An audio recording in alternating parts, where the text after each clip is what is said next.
ലോകം ആദരിച്ച ഒരു വ്യക്തിത്വത്തിനെ അപമതിക്കുവാനും ആക്ഷേപിക്കുവാനും ലോകരാജ്യങ്ങളിൽ ലോക പോലീസ് ചമയുന്ന ആളുകൾ പോലും മടിച്ചു നിൽക്കുമ്പോൾ വർഗീയതയുടെ തിമിരം തലയ്ക്ക് കയറിയ മാനസിക രോഗികളെക്കാൾ ഭീകരരായ ഹിസ്റ്റീരിയ ബാധിച്ച പോലത്തെ ഒരു വിഭാഗം ആളുകൾ അത് ഇന്ത്യ രാജ്യത്തിന്റെ ഭരണം കൂടി കൈകളിലേക്ക് എത്തിയപ്പോൾ എല്ലാം ഞങ്ങളുടെ കാൽക്കീഴിലാണ് എന്ന് തോന്നിക്കുന്ന ഒരു കൂട്ടം ആളുകളുടെ ജൽപ്പനങ്ങളുടെ പേരിലാണ് ഇന്ന് നാം ഇവിടെ ഒരുമിച്ച് കൂടിയിരിക്കുന്നത്. യഥാർത്ഥത്തിൽ ഇവിടെ പ്രചരിപ്പിക്കപ്പെടുന്നത് ഒരു പ്രവാചക നിന്ന മാത്രമല്ല, ഏതെങ്കിലും ഒരു ഭാഗത്ത് പ്രവാചകന്റെ പേരിൽ ആക്ഷേപം മാത്രമല്ല. കഴിഞ്ഞ 98 വർഷമായി ഇന്ത്യ രാജ്യത്ത് RSS എന്ന് പറയുന്ന വർഗീയ പ്രസ്ഥാനം ഈ രാജ്യത്തെ ജനങ്ങൾക്ക് പറഞ്ഞും പഠിപ്പിച്ചും ചൊല്ലിയും കൊടുത്തുകൊണ്ടിരിക്കുന്ന ഇസ്ലാമിക വിരോധത്തിന്റെ, മുസ്ലിം വിരോധത്തിന്റെ അവസാന ലാപ്പിലാണ് പ്രവാചകനെ പരസ്യമായി, അതും ഇന്ത്യ രാജ്യം ഭരിക്കുന്ന ഒരു രാഷ്ട്രീയ പ്രസ്ഥാനത്തിന് നേതൃത്വം നൽകുന്ന ആളുകൾ, രാജ്യത്തിന്റെ നന്മയെ കാംക്ഷിച്ചുകൊണ്ട് നിലനിൽക്കേണ്ടുന്ന ആളുകൾ, രാഷ്ട്രീയമായോ സംഘടനാപരമായോ മതപരമായോ യാതൊരുവിധ മര്യാദയും കാണിക്കാതെ പ്രവാചകർ സല്ലല്ലാഹു അലൈഹി വസല്ലമ തങ്ങളാകുന്ന ലോക നേതാവിനെ, ഇന്ത്യ രാജ്യത്തിലെ ഏതെങ്കിലും ഒരു പ്രാദേശിക നേതാവല്ല, ഏതെങ്കിലും ഒരു സ്റ്റേറ്റിന്റെ നേതാവല്ല, ഏതെങ്കിലും ഒരു പ്രത്യേക മതമുണ്ടാക്കിയിട്ട് കുറച്ച് അനുയായികളുമായി കറങ്ങി നടന്ന ആളല്ല. ലോകത്ത് മനുഷ്യർ എവിടെയെല്ലാം വസിക്കുന്നുവോ അവിടെയെല്ലാം വിശ്വാസികൾ ആദരപൂർവം അവരുടെ വിശ്വാസത്തിന്റെ ഭാഗമായി കാണുന്ന പ്രവാചകനെയാണ് ആക്ഷേപിക്കുവാൻ മുന്നോട്ട് വന്നിരിക്കുന്നത്. നമുക്കറിയാം, ഒരു ഭാഗത്ത് അമ്പലം പണിയും പള്ളി പൊളിക്കുമെന്ന് ഒരു കൂട്ടർ പറയും, അത് RSSന്റെ ഒരു ശൈലിയാണ്. മറുഭാഗത്ത് ഒരു കൂട്ടം ആളുകൾ വന്നിട്ട് പറയും, അയ്യോ അമ്പലം പണിയണ്ട പള്ളി പൊളിക്കണ്ട എന്ന് പറയും.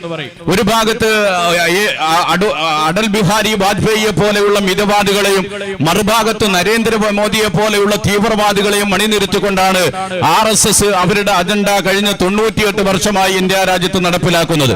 അവർ പ്രധാനമായി പറയുന്നത് ഇന്ത്യ രാജ്യത്ത് ഹിന്ദുക്കളുടെ ശത്രുക്കളാണ് മുസ്ലിമീങ്ങൾ എന്നാണ്. എവിടെയാണ് ഹിന്ദുക്കൾക്ക് മുസ്ലിമീങ്ങൾ ശത്രുതയായിട്ടുള്ളത്? ഈ രാജ്യത്ത് മുസ്ലിമീങ്ങൾ കടന്നു വന്നത് AD 629 പ്രവാചകർ സല്ലല്ലാഹു അലൈഹി വസല്ലമ തങ്ങൾ, അള്ളാഹുവിന്റെ പ്രവാചകൻ മദീനയിൽ ജീവിക്കുന്ന കാലഘട്ടത്തിലാണ് ഇന്ത്യ രാജ്യത്ത് കേരളത്തിന്റെ കൊടുങ്ങല്ലൂരിൽ മുസരിസിലേക്ക് പ്രവാചകന്റെ അനുയായികൾ കടന്നു വന്നത്. ആ കാലഘട്ടം മുതൽ ഇന്ന് വരെയുള്ള ചരിത്രം പരിശോധിക്കട്ടെ, ഇന്ത്യ രാജ്യത്ത് മുസ്ലിമീങ്ങൾ ഹിന്ദുക്കളെ ഏതെങ്കിലും വിധത്തിൽ ഉപദ്രവിച്ച, ഏതെങ്കിലും ഒരു അമ്പലങ്ങളെ ഉപദ്രവിച്ച, ഏതെങ്കിലും ഒരു ഹിന്ദുവിനെ ഏതെങ്കിലും ഒരു രൂപത്തിൽ ഉപദ്രവിച്ച ഒരു ചരിത്രം മുന്നോട്ട് കൊണ്ടുവരുവാൻ RSSകാർ തയ്യാറാകട്ടെ. ഇന്ത്യ രാജ്യത്ത് കശ്മീർ മുതൽ കന്യാകുമാരി വരെ ചരിത്രങ്ങൾ പരിശോധിക്കട്ടെ, വിദഗ്ധരായ ആളുകൾ അതിന് നേതൃത്വം നൽകട്ടെ. എവിടെയെങ്കിലും ഇന്ത്യ രാജ്യത്ത് മുസ്ലിമീങ്ങൾ മതത്തിന്റെ പേരിൽ ഹിന്ദുക്കളെ ഉപദ്രവിച്ചിട്ടുണ്ടോ? ഏതെങ്കിലും ഒരു മുസ്ലിം സംഘടനകൾ മതത്തിന്റെ പേരിൽ ഹിന്ദുക്കളെ അപമതിച്ചിട്ടുണ്ടോ? ഏതെങ്കിലും ഒരു അമ്പലങ്ങളുടെ മുന്നിൽ വന്നിട്ട് കൂക്കി വിളിച്ചിട്ടുണ്ടോ? ഏതെങ്കിലും ഒരു ഹൈന്ദവ ആചാരങ്ങളെ ആക്ഷേപിച്ചിട്ടുണ്ടോ? ഏതെങ്കിലും ഹൈന്ദവ ദൈവങ്ങളെ ചീത്ത വിളിച്ചിട്ടുണ്ടോ?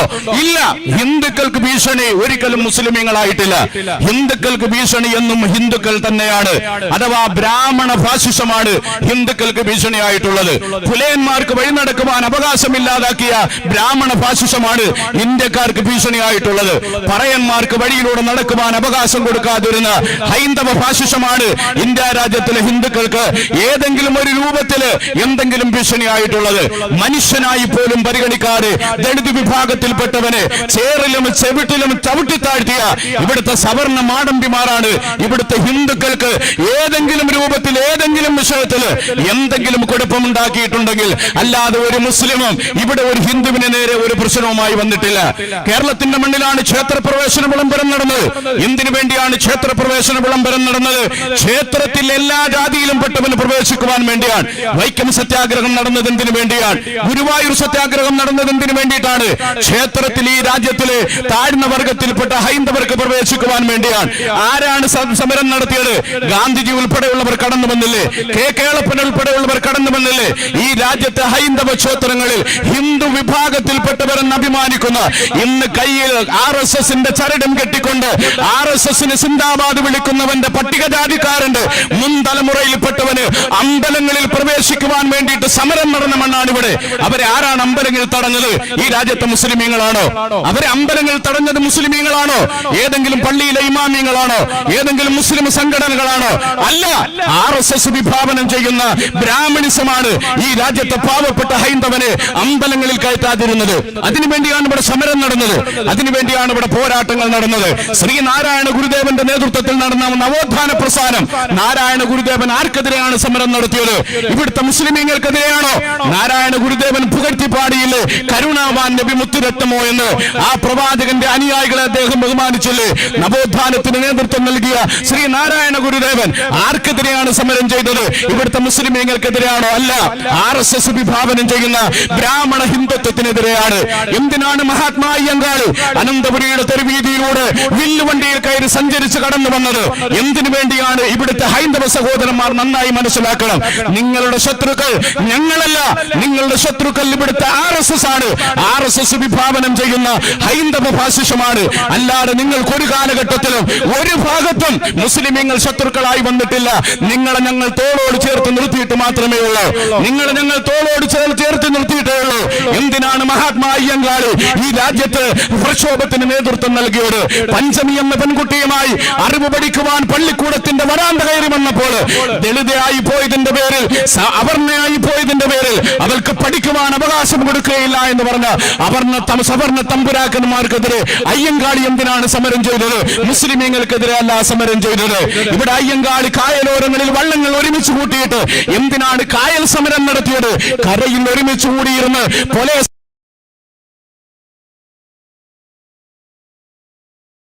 കേരളത്തിന്റെ മണ്ണിൽ അയ്യങ്കാളി നവോത്ഥാന പ്രസ്ഥാനം നടത്തിയത്. അല്ലാതെ ഒരിക്കലും ഈ രാജ്യത്ത് മുസ്ലിമീങ്ങൾ ഹിന്ദുക്കൾക്കെതിരെ നിന്നിട്ടില്ല. ഈ ചരിത്രത്തിനെ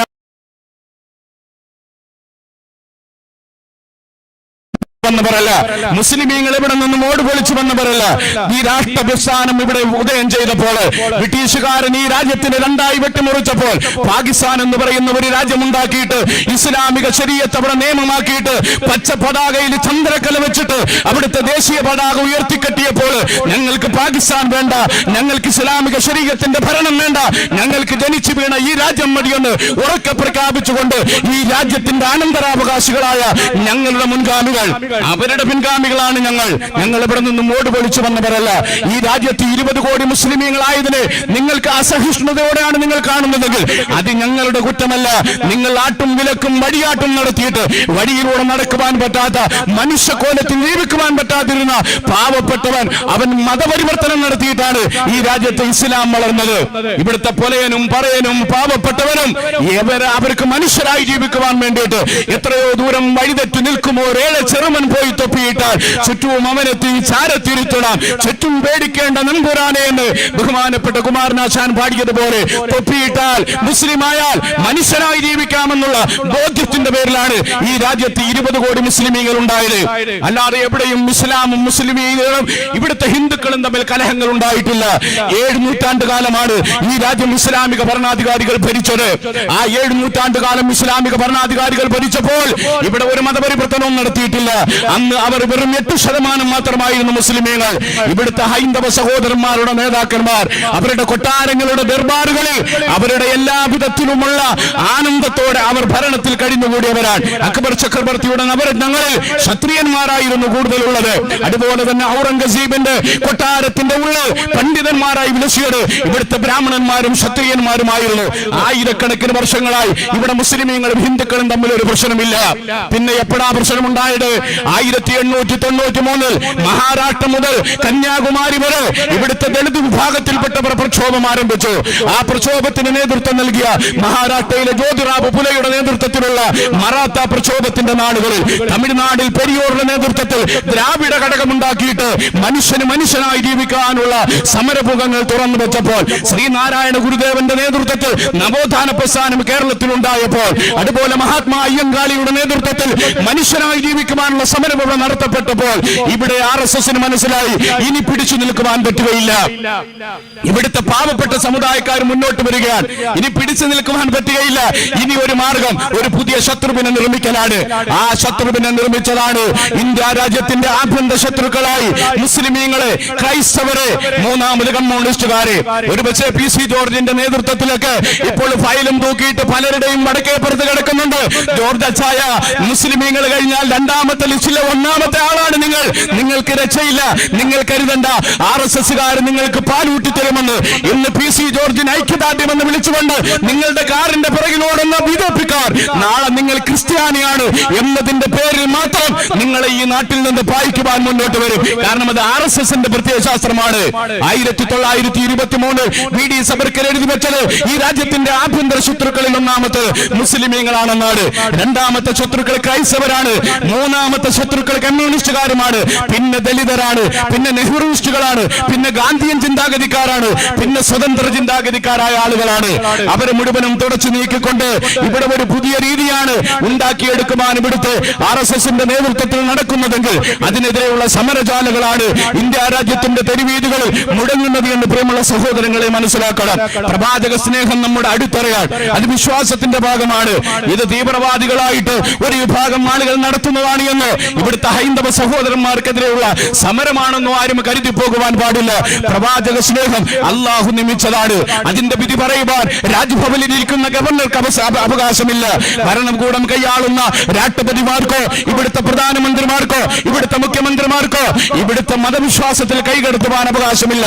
947 ബ്രിട്ടീഷുകാരൻ ഈ രാജ്യത്ത് നിന്ന് പോകുമ്പോ നിങ്ങൾക്കും ഞങ്ങൾക്കും ഒരുപോലെ സ്വാതന്ത്ര്യം തന്നിട്ടാണ് പോയത്.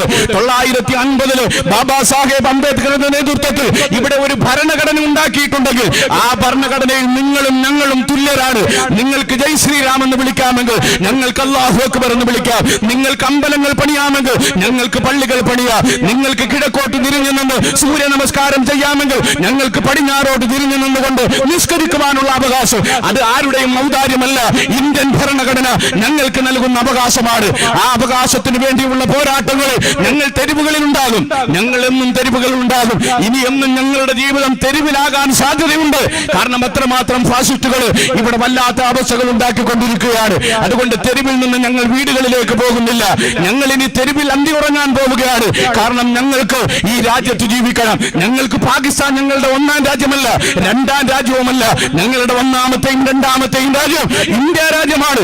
ഈ രാജ്യത്ത് ഞങ്ങൾ ജനിച്ചു വീണവരാണ്. ഇവിടെ ഞങ്ങൾ പൊരുതുക തന്നെ ചെയ്യും. ഇവിടെ ഞങ്ങൾ ജീവിക്കുക തന്നെ ചെയ്യും. ആ ജീവിക്കുവാനുള്ള അവകാശത്തിന്റെ പോരാട്ടങ്ങളിൽ ഞങ്ങളുടെ കുഞ്ഞുങ്ങൾ നഷ്ടപ്പെട്ടു പോയേക്കാം. ഞങ്ങളുടെ ഭാര്യമാർ നഷ്ടപ്പെട്ടു പോയേക്കാം. ഞങ്ങളുടെ പള്ളികൾ തകർക്കപ്പെട്ടേക്കാം. ഞങ്ങളുടെ ജീവിതമില്ലായ്മയായേക്കാം. പക്ഷേ പോരാട്ട ഭൂമികളിൽ നിന്ന് തോറ്റുപോകുവാൻ ഞങ്ങൾ തയ്യാറല്ല പ്രഖ്യാപിച്ചുകൊണ്ടാണ് ഞങ്ങൾ ഇവിടെ ഒരുമിച്ച് കൂടിയിരിക്കുന്നത്. തോറ്റുപോകുവാൻ ഞങ്ങൾ തയ്യാറല്ല.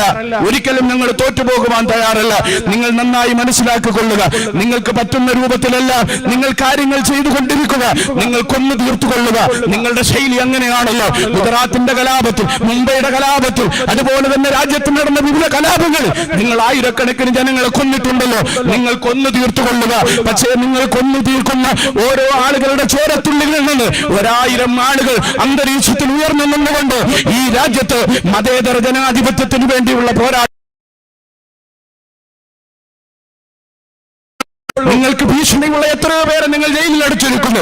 ഈ മണ്ണിന്റെ പുത്രനായ അബ്ദുൽ നാസർ മൈദനി ഉൾപ്പെടെ നിങ്ങൾ എത്രയോ പേരെ നിങ്ങൾ ഭീകരവാദ കുറ്റം ആരോപിച്ചുകൊണ്ട് ജയിലിൽ അടച്ചിരിക്കുന്നു.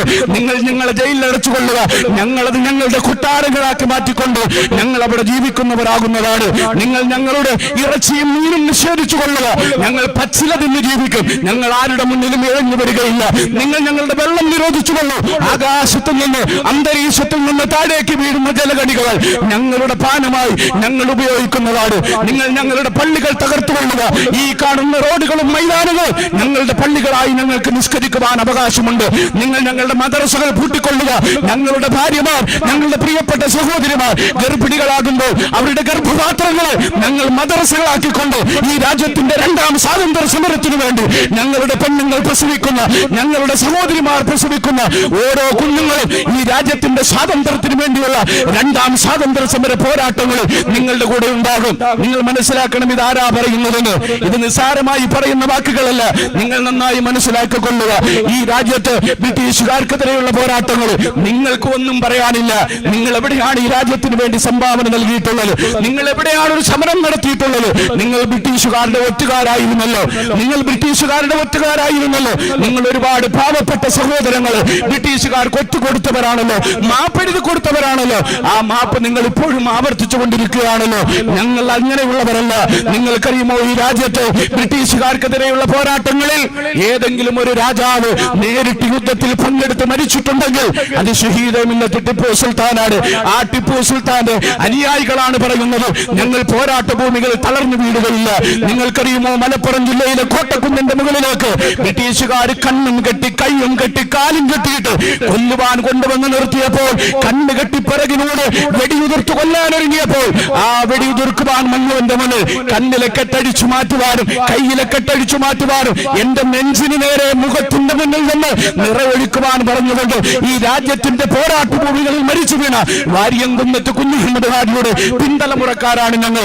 കോയമ്പത്തൂർ പണിഷ്മെന്റ് ജയിലിന്റെ ഉള്ളിൽ ആലി മുസ്ലിയാർ എന്ന് പറയുന്ന പാവപ്പെട്ട വന്ധ്യവയോധികനായ ഒരു പണ്ഡിതൻ തൂക്കുമരത്തിലേറിയിട്ടുണ്ടെങ്കിൽ ആ രാജ്യത്തിന് വേണ്ടിയുള്ള പോരാട്ടങ്ങളിൽ പിടഞ്ഞു വീണ് മരിച്ച ഞങ്ങളുടെ പ്രിയപ്പെട്ട പണ്ഡിതന്റെ പിന്തലമുറക്കാരാണ് ഞങ്ങൾ. അതുകൊണ്ട് ഞങ്ങൾ പിന്നോട്ടില്ല.